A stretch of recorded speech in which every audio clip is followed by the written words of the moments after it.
예, 이항영의 뉴욕 앤 서울입니다. 오늘도 글로벌 증시 체크하면서 우리 시장 개장 준비하도록 하겠습니다. MTN 이항영 전문위원 오셨습니다. 어서 오십시오, 위원님. 네. 뭐 상승률이 폭이 강하지는 않았지만 뭐 조금만 올라도 최고치니까요. 다시 사상 최고치인데 간밤에 미증시 상승의 동력은 어떤 거였습니까? 역시 뭐 외부 요인으로 보면 역시 예. 뉴스죠.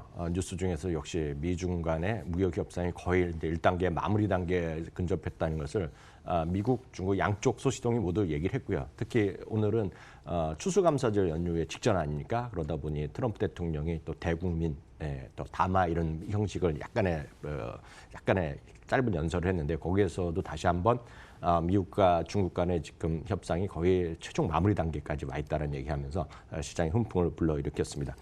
그러다 보니 S&P 500이 올해 들어서 벌써 25번째 사상 최고가, 11월 들어서도 뭐 10번째 사상 최고가를 기록할 정도로 초강세 행진을 이어가고 있습니다. 미국과 중국 간의 무역 협상의 이런 타결에 관해서는 워낙 긍정적 시각이 많이 있지만 야르댕이 박사는 이런 얘기를 하고 있습니다. 미국과 중국 모두 양쪽의 이해관계가 좀 맞물려 있다는 얘기죠. 그렇기 때문에 양쪽 모두 절실하게 지금 1단계 합의라도 원하고 있다는 얘기를 하고 있습니다. 만약에 이것이 성사되면 올해 내내 계속 시장을 눌러왔던 소위 떨어지던 내기나 등가 있지 않습니까? 미중 간의 어떤 무역 전쟁에 따른 불확실성, 이것이 결국 경기를 둔화시키고 글로벌 금융시장의 불안정성을 가져올 것이라는 얘기인데 이것을 상당히 둔화시킬 수 있다는 거죠. 물론 합의가 안 됐을 경우에도 우리가 대비해야 되는데요. 합의가 안 됐을 경우에 주식시장은 뭐 할 수 없죠. 크게 불안할 수밖에 없다라는 지적을 당연시 얘기를 하고 있습니다. S&P 케이스 실러 지수라고 이제 주택 관련 지수가 있는데요. 네. 쉽게 얘기해서 주택 가격 지수입니다. 9월 달에 주택 가격이 3.2% 올라갔죠. 상당히 긍정적인 모습을 주택 가격만 보면 보일 수 있겠고요. 특히 지난주에 나왔죠. 신규 주택 착공 건수도 또 최고 수준을 가고 있다는 얘기. 이런 것들이 여전히 긍정적으로 일단 관련 기업에도 긍정적인 역할을 보일 것 같습니다. 주식시장은 저는 그렇게 봅니다. 한국 시장도 마찬가지지만 뻔히 아는 주식이 최고가를 갔을 경우에 없을 경우에 이제 당혹감 이런 것들을 할 수 있는 거죠. 예를 들어서 늘 말씀드리지만 삼성전자 올라가는데 삼성전자가 이제 150만 원도 아닌데 5만 원도 아닌데 이게 없으면 속상하거든요. 바로 그런 겁니다. 미국에서는 지금 미국 사람 우리나라도 대부분이면 안 쓰는 사람이 없거든요. 마이크로소프트를 안 쓰는 분이 없는데 마이크로소프트가 사상 최고가를 갔고요. 디즈니도 다시 사상 최고가를 갔습니다. 디즈니는 이제 디즈니 플러스가 첫날 1,000만 명이 구독했다는 거는 이제 회사 측에서 얘기한 건데 오늘은 회사 측에서 얘기한 것이 아니라 앱 관련해서 다운로드 받고 이런 걸 짓게 하는 곳이 있습니다. 앱도피아라는 곳에서 발표한 건데요. 거기서는 이제 앱을 통한 구독, 그 결제 금액, 그리고 다운로드 이런 것들을 짓게 했는데 자기네가 추정입니다. 이건 추정컨대 지금 하루에 100만 명씩 구독을 늘리고 있다. 이런 얘기죠. 이러다 보니 당연히 디즈니 오늘 주가가 장중에 다시 한번 사상 최고가를 기록했고요. 여러 가지 오늘 소매 업종이 나오면서 리테일 업종이 오늘 전체적으로 다시 한번 0.6% 정도 섹터로 올라간 것도 오늘 나름의 특징 섹터였습니다. 예, 어제 말씀하신 이제 블랙 프라이데이 소비 시즌이니까 아무래도 이제 유통 도소매 쪽에 좀 관심이 있는 것 같습니다.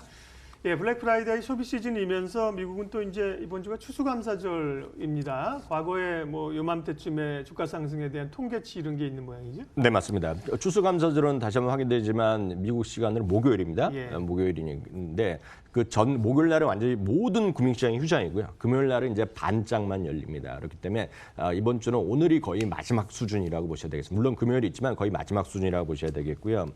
과거 66년 동안 통계를 냈더니 추수감사절 전 수요일과 그다음 금요일까지 해서 16번만 마이너스 나오고 최근 다 플러스가 났다는 겁니다. 그래서 확률이 상당히 높은데 70.5% 확률인데 문제는 이제 최근 2년 동안 마이너스였다는 거죠. 그러니까 이 그림 자체를 보면 대부분이 플러스 위쪽에 많이 나왔는데 최근에 2년은 마이너스였다는 거 이렇게 기억하시면 되겠습니다.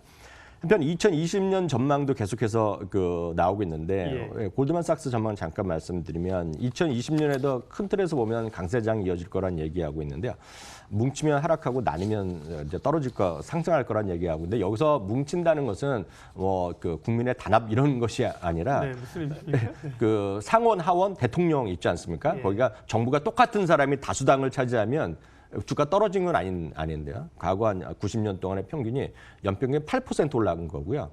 상원과 하원 대통령이 좀 엇갈릴 때 있지 않습니까? 네. 이러면 오히려 11% 올라갔다는 겁니다. 이게 우리나라 보면 약간 이해가 안 되지 않습니까? 우리나라는 대통령과 좀 여야가 갈리면 네. 재미없고 뭐 현실이 안 되는데 사실 정치란 것이 무릇 어떤 균형과 견제거든요. 근데 미국의 역사를 보면 정부가 됐건 여야가 그 상원과 하원이 엇갈릴 때 보면 오히려 합의를 통해서 좋은 정책들이 나왔다는 겁니다. 그렇기 때문에 오히려 주가가 좋았기 때문에 역설적으로 보면 내년에 민주당이 돼갖고 하원과 대통령 그 백악관을 장악하면 그동안에 지금 트럼프 대통령이 해왔던 대표적인 그 세제 개혁과 규제 타파거든요. 이것을 다시 옛날로 돌아가면 악재이기 때문에 내년에 그런 정도 불안감은 있지만 큰 틀에서 보면 그럴 가능성이 지금 크지 않다. 현재가 유지될 가능성이 크다 하면서 여전히 시장은 내년에도 긍정적이다라는 포인트를 지적하고 있어서 특색이 있어서 소개해드렸습니다. 지금은 이제 상원은 공화당이, 하원은 민주당이 다수당이잖아요. 네, 맞습니다. 지금 구조 같은 경우가 이제 좋다 오히려. 네, 맞습니다. 예, 이렇게 말씀하시는 거군요.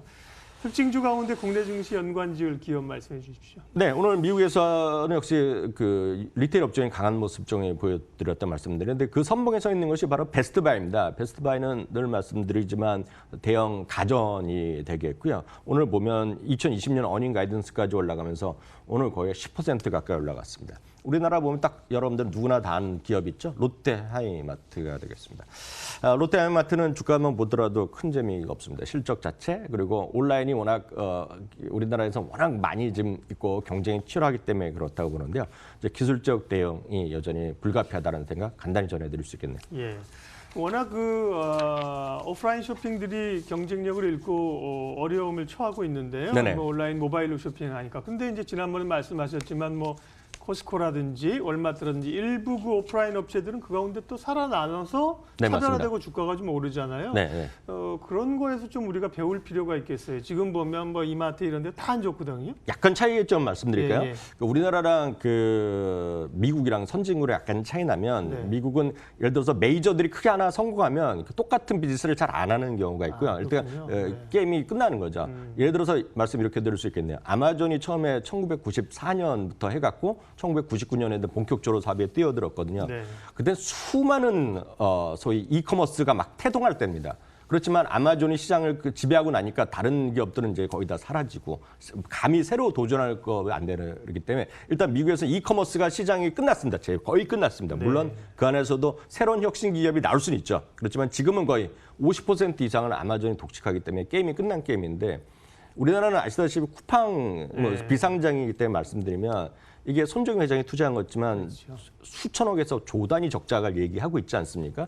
그러다 보니 아직도 수많은 기업들이 다 온라인에 뛰어들고 있습니다. 저는 이마트도 좋지만 이마트가 작년인가요? 정영주 회장이 크게 썼지만 그게 아직도 경쟁이 무한 경쟁을 하고 있고요. 딱 롯데하이마트만 들어가도 제가 딱 이 말씀만 드리면 이해하실 것 같습니다. 2, 3만 원짜리는 롯데하이마트 가보시면 아실 텐데요. 그냥 제대로 가격 주지만 여러분들이 한 100만 원짜리 이상만 얘기 들어오시면 세일즈맨이 나와서 깎아줍니다. 예. 그게 보면 무한 경쟁을 하고 있다는 거죠. 이게 제가 봤을 때 그게 약간의 좀 차이다라고 좀 이해하시면 되겠습니다. 예. 유통업체들에 대해서 이제 공부하거나 배울 게 좀 많잖아요. 생각할 게 좀 많이 있어서 추가적으로 좀 여쭤봤습니다. 이항영의 뉴욕 앤 서울 이항영 전문위원 함께했습니다. 고맙습니다.